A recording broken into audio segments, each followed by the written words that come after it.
बताएं, वफाकी काबीना ने तहरीक लबैक पाकिस्तान पर पाबंदी लगाने की मंजूरी दे दी है। वफाकी काबीना से मंजूरी सर्कुलेशन के जरिए ली गई है। इस पर बात करेंगे इस्लामाबाद से डॉन न्यूज के नुमाइंदे ताहिर शेरानी से।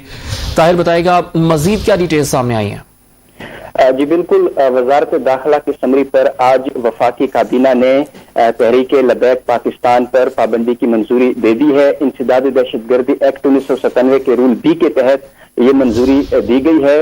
इस हवाले से गुज़श्ता रोज वजारत दाखिला ने वज़ीर आज़म को समरी भिजवाई थी। वज़ीर आज़म ने सर्कुलेशन के जरिए वफाकी काबीना से मंजूरी की इजाजत दी थी, जिसके बाद काबीना डिवीजन ने आज सर्कुलेशन समरी के जरिए इसकी मंजूरी ले ली है और इसके बाद अब इसका बाकायदा एक नोटिफिकेशन और डिक्लेरेशन किया जाएगा, जिसके बाद इसका जो पाबंदी है इसका बाकायदा इतलाक कर दिया जाएगा। वफाकी काबीना ने तहरीक लबैक पाकिस्तान पर पाबंदी लगाने की मंजूरी दे दी है। बहुत शुक्रिया ताहिर शेरानी।